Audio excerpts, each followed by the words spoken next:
Right use of will. The unconditional love of the Spirit is understood by many on earth at present.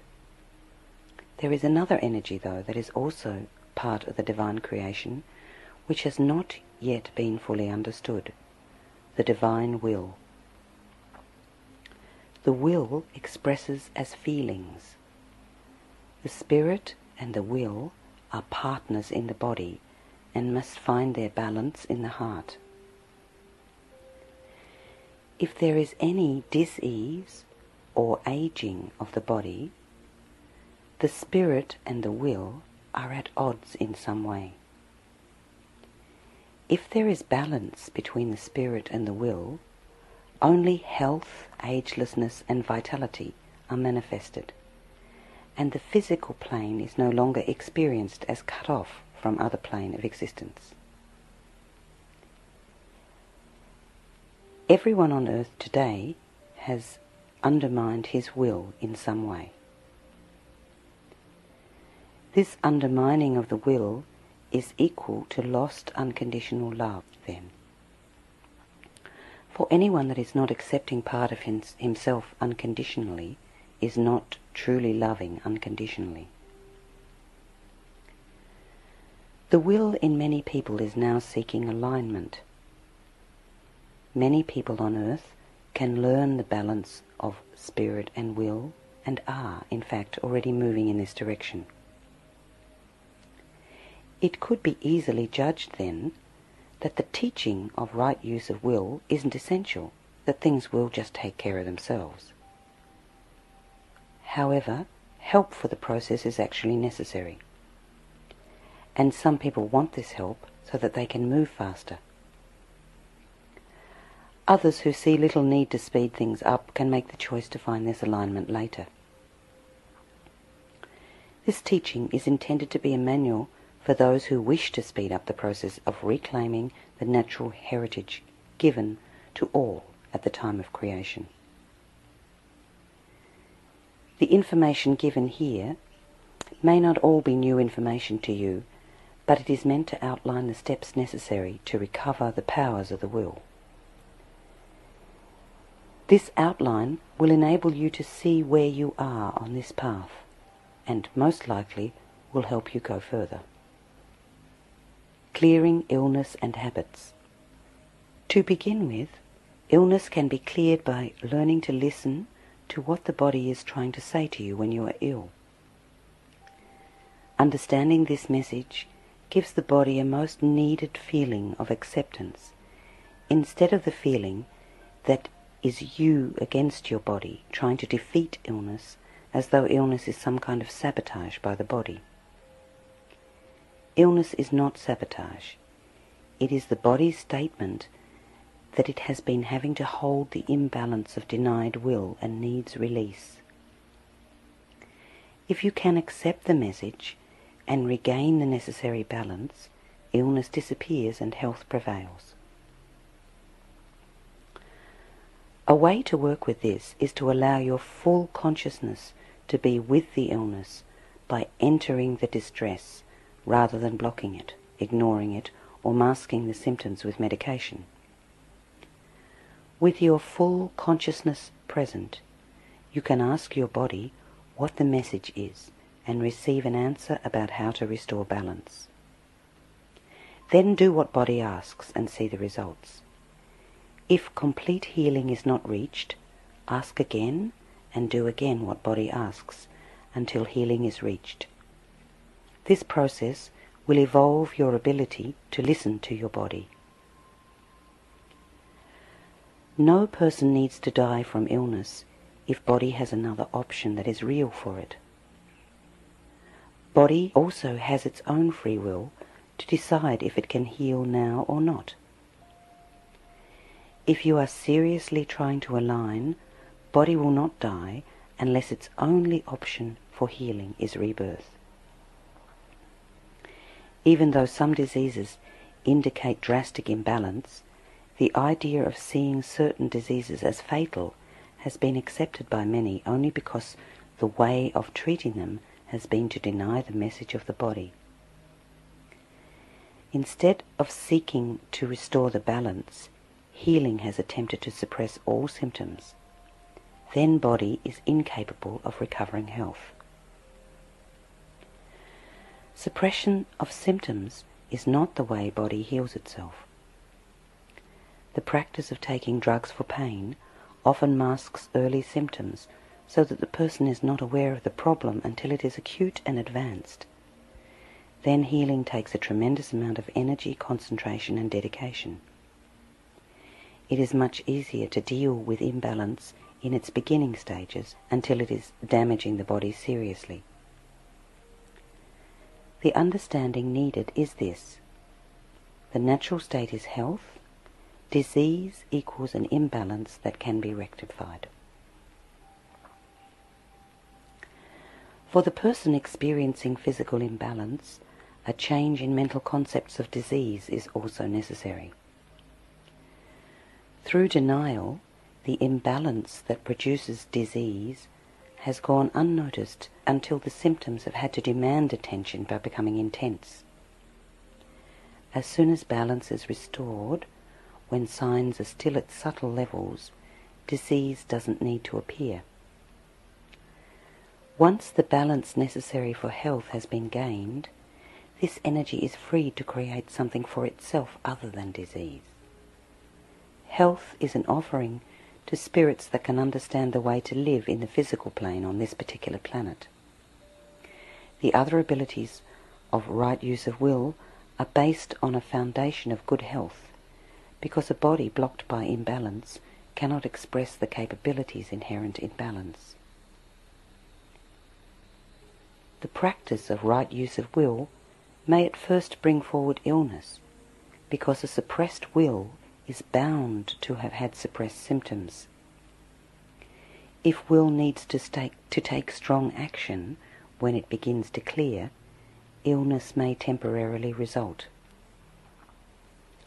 If that happens, the next step is understanding the illness and then balancing the body so that illness disappears. Health can be the permanent state of affairs when the will and the spirit balance with each other unconditionally in the heart. If imbalance is not rectified, illness is healed only temporarily. Aging indicates long-standing and ongoing imbalance. Illness, aging and death do not need to be. The fear with which society has surrounded illness is a conditioning in need of strong attention.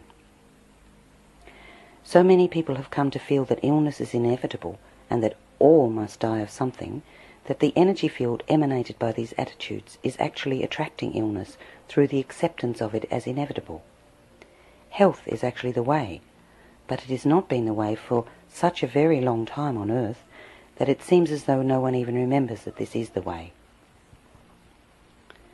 More immediate than regaining health for some people is the need to examine habits which are running the body down. Another way to look at this is to make a choice between living as you are for a short time or living long if you're willing to grow and make called for changes. Once again, this is a matter of personal choice. Right use of will offers an opportunity to accomplish more and also give oneself the opportunity to learn to come and go at will once again from the physical plane without having to use birth-death approach. This allows the spirit to leave Earth with its entire self rather than only the less dense levels of vibration. This is necessary because the physical part of everyone is just as much a part of the spirit as any other part. Those that judge the physical self to be base and dense found themselves to be trapped in this, and they began to break off from what they did not love and leave the physical body behind when they longed for other planes of existence and found they could no longer speed up their physical body and take it along. More immediate than leaving Earth at will is the offering right use of will has of enjoying life to its fullest. This is what most people say they are doing when they indulge in habits, habits actually set the body up for physical death. Habits appeal to memories of feeling good. Habits are a problem because they override the sensitive response of the body to a particular situation, and instead impose a ritualized response of learned behavior the person has used in the past, whether the present calls for the same response or not. Response from habit prohibits response that is attuned to that particular situation. The body and the body's actions remain imbalanced unless the person is willing to respond to the true needs of the moment, rather than taking a habit learned in the past and projecting it onto the present because it seems to apply. All habits need attention, for many, such as ways of breathing, making love, eating by the clock, etc., can be easily overlooked. Habits can only be released if the person is ready to see why the habit is there. All the feelings around the habit pattern need to be accepted and expressed also. Body needs to express its feelings about habit patterns. If habits are suppressing this communication, but intent is to end the habit of overriding parts of the self, it will be necessary to let habits lapse to see what has been suppressed. The feelings underneath habitual responses are often feelings that are being denied by the person who is using habits instead of true response. Then there is also present a habit of avoiding feelings. In this case, the person needs to look at his habit of avoiding feelings and decide if this is what he really wants to continue doing or not. If the feelings are allowed total acceptance and expression, they can begin telling the person what he needs in place of the suppressing habit forms. Breaking out of habits may look like a stumbling block for many, but realizing the goal and seeing habits for what they are is going to allow the process through which they can drop away. The immediate goal is to feel better, to be more free and enjoy life more. Habits are to the body what judgments are to the consciousness. Both have a rigidity. Habitual behavior is a judgment that what was called for once is what is called for now, and therefore no change or growth has taken place. In actuality, change is needing to be constantly ongoing. In the same way that judgments stop and control movement of the consciousness, habits stop and control the movement of the body. Body is run down by this lack of sensitivity to its always changing needs. All the habits and appetites that man has had and enjoyed, for the most part, have been judged against as harmful to spiritual development. Lists of things to avoid have included alcohol, sugar, red meat, drugs, caffeine, marijuana, tobacco, sex, and extremes of any kind. The understanding is needed that the problem is not the substances themselves, but the habit patterns and the extremes often associated with these substances. The substances have been thought to be causal, but it is consciousness that is causal and nothing else. For example, eating meat, especially red meat, has long been thought to make men too dense to receive spiritual illumination, and yet it is not causal here. The desire to eat meat has accompanied the consciousness needing it. Nourishment must match the vibration of the consciousness taking it in. All habits drop away when the consciousness is released from the need for them. In not understanding what was causal here, many have tried to break out of habits, giving up meat, for example, by using discipline and control. This approach only causes the pattern of habit to change its form. The reason for the habit pattern needs to be found and then accepted and understood, not condemned and disciplined away. The will is meant to guide you in this, so that whatever is appropriate to any particular situation is what you feel like doing and also do. The undermining of free will on earth has been accompanied by another habit, the habit of looking outside the self for the answers. This habit has another aspect to it, that of denying your own will in favour of somebody else's concept of what is best for you. This imbalance has opened the way for rules and generalised procedure, because no one really knows what each and every moment calls for in someone else. Freeing of the will to do what it is meant to do is going to return to each person the sensitive and appropriate attunement to the self and everything the self does. No amount of refining or improving standardized procedures, applied programs, rules or regulations is ever going to come close to the individualized fine-tuning that free will has to offer. Habits are attempts to compensate for the loss of this attunement with generalized and externalized rules and procedures. Feelings of being unable to receive the body's messages or understand them adequately enough to balance the body are the result of a long-standing gap between the spirit, the will and the body. This gap will resolve itself with practice, and the feeling of fear will dissolve as success gives confidence to the process. If at present the fear is overpowering the ability to receive body's messages and respond to them, you can seek reassurance from others that already understand. But reassurance only helps if you seek your own feelings in this process also, rather than abdicating to another's reality. Feelings of confidence and fear both need acceptance. They need to be allowed to bring understandings through the process they generate. Fear could be hidden in habitual dependency upon your helpers. The origin of the fear needs exploration and understanding. Do not judge in advance what the fear is.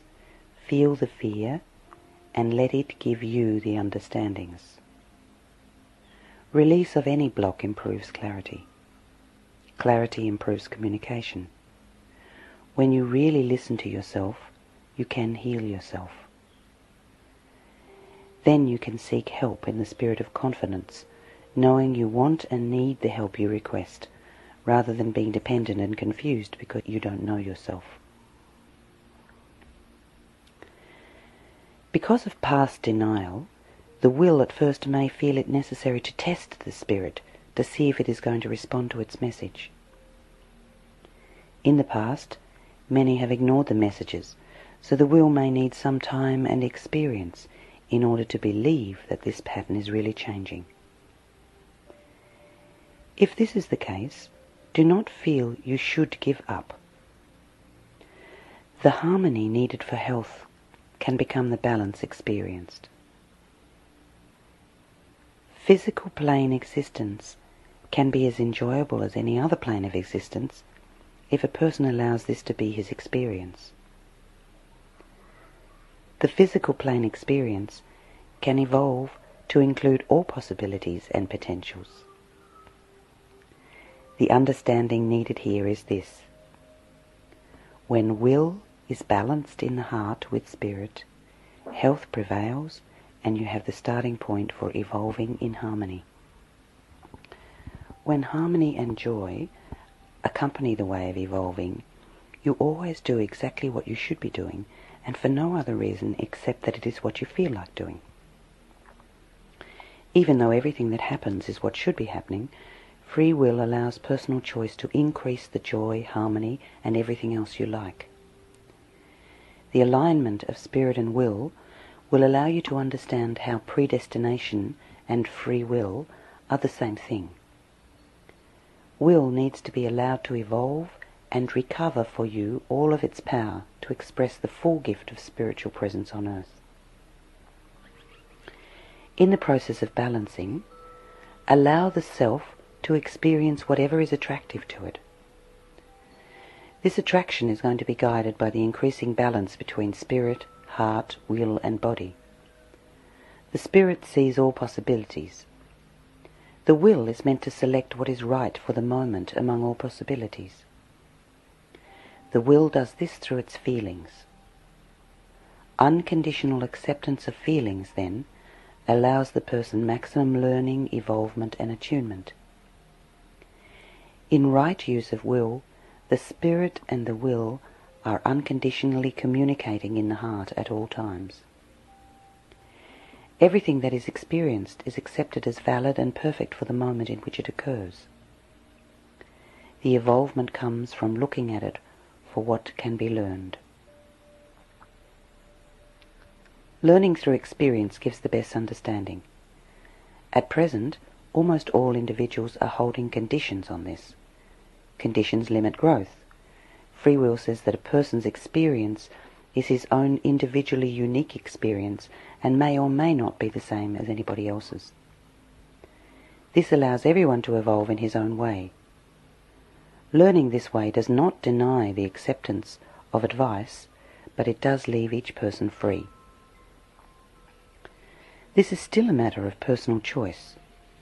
You cannot be forced to free your own will, and yet you cannot force your will to be a prisoner indefinitely either. If freeing your own will feels like the path for you now, you are ready to do it. If you don't know, let free will unfold. The gift that right use of will offers is for everyone, but only at the time that is right for each person. Free will in the presence of opposition. The question of free will in an atmosphere that doesn't accept it is the next issue to be discussed.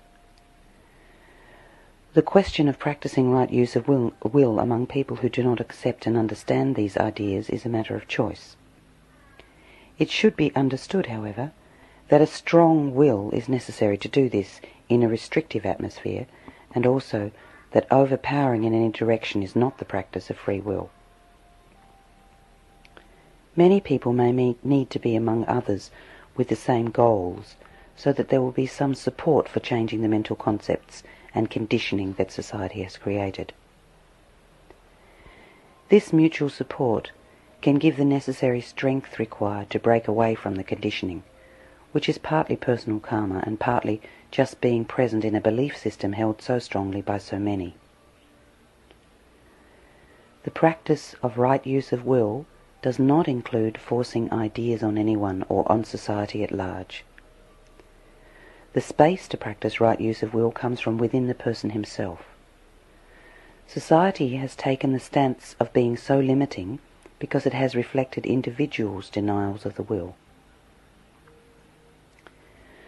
If you recover your own lost will, you will find it much easier to change your reality to suit you than to try to change an outward reflection of denial that you have not changed within yourself. The present state of affairs on earth is the result of confusion and misunderstanding about lost will. Restore your own will and you will be able to be free. Limits on the self. The attuned will is able to take you anywhere you want to go and has the ability to feed you and keep you warm. Holding the condition or judgment that these things must be worked for is part of the reason that will isn't able to provide these things in another way. Release of these limitations is an important part of recovering the ability to enjoy yourself in the physical plane without having to work at something you don't want to do. Remember also that if the feeling of the will is to rest for a while, this is all right too. Judgments against allowing yourself to do what you want to do need release, as these beliefs participate in the creation of your own reality. The judgments or unnecessary limitations you are holding can be seen in your daily dialogue with yourself and others. What do you say, feel and believe that keeps you in the prison of lost will? The release of attitudes and opinions you don't want to hold about what it takes to live on earth will open the space for things to change for you. Free will offers the gift of a much richer reality and feelings attuned enough to warn you of any impending harm.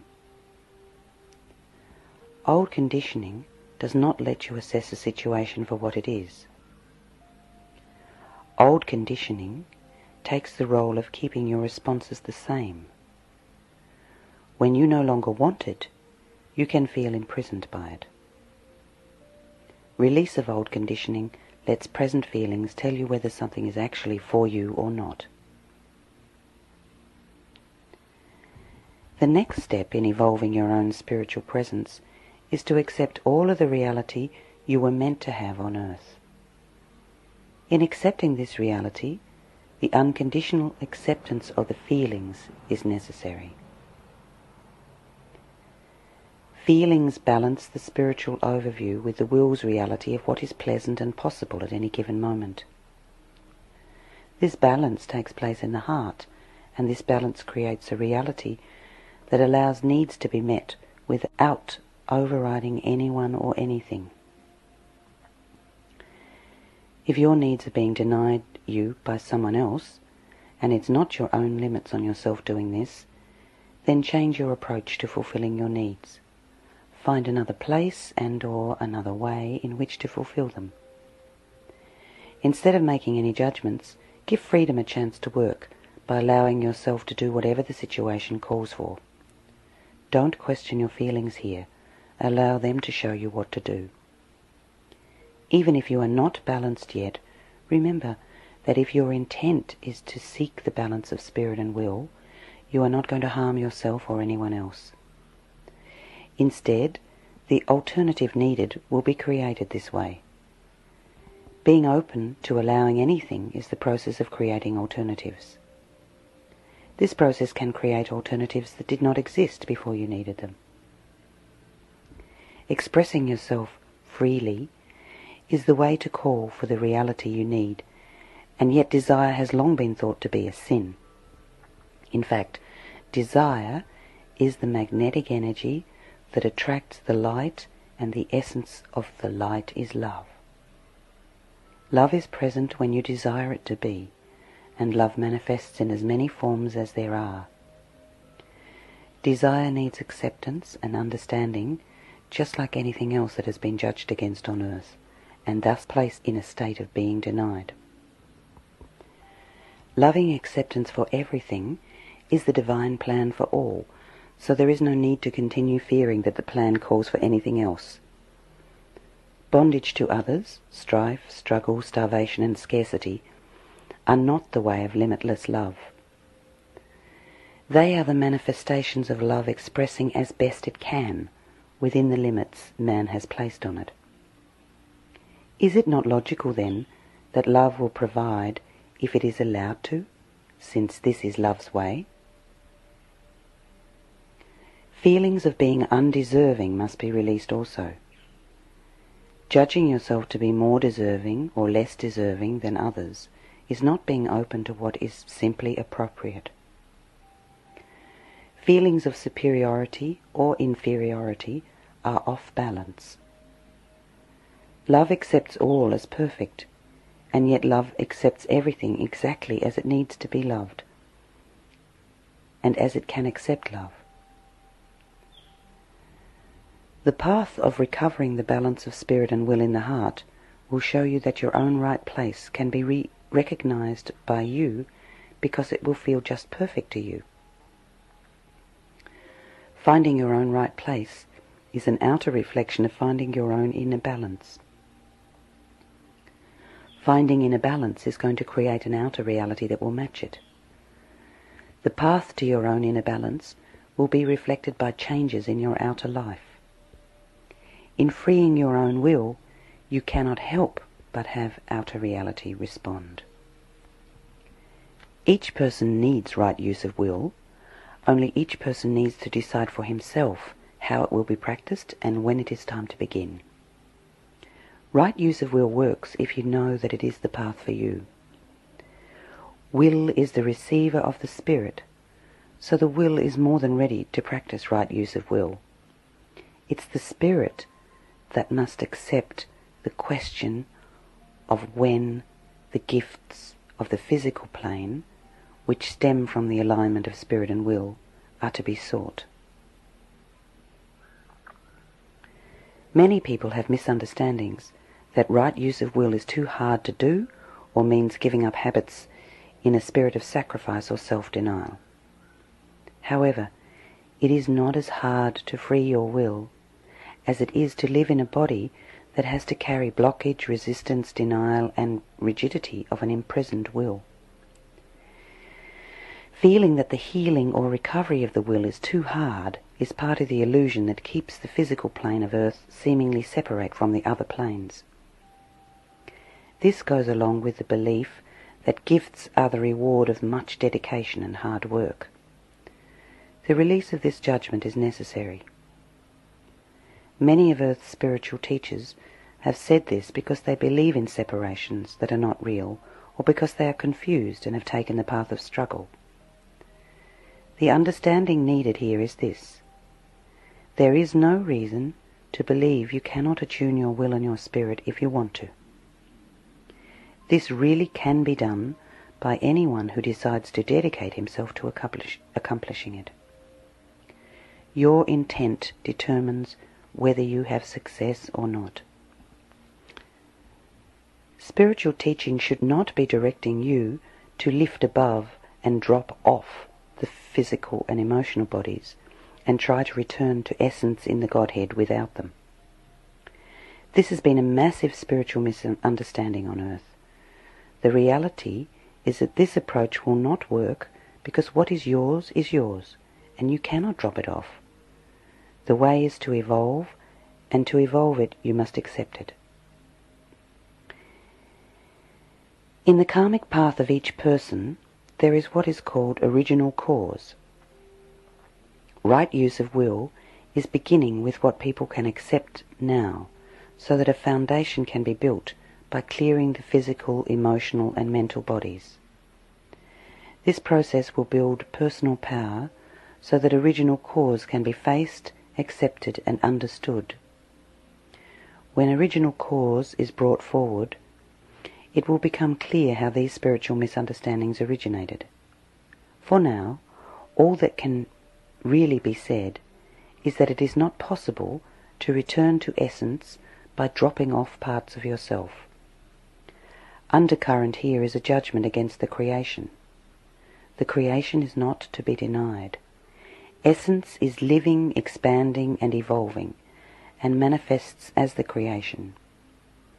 Manifestation is the experience through which loving essence evolves. Ego. Healing your disconnections and non-self-acceptance is a matter of personal choice and timing. Yet personal choice is not a constant. It changes and expands as a person evolves. What may not seem right to you now may become right at any moment. Spiritual growth has been thought to require death of the ego. This is not a true understanding. There is no problem with ego. Denying the ego its right function has created dis-ease in the ego, and this dis-ease is the problem. Death of the ego is not a necessary part of spiritual growth. Ego, in fact, is the part of you that recognizes yourself as you. The ego operates to protect your present level of ability to accept and express.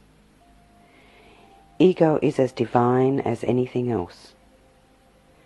There is no problem with ego if it sees itself as evolving with the rest of you. You cannot tell the difference between yourself and anything else without ego.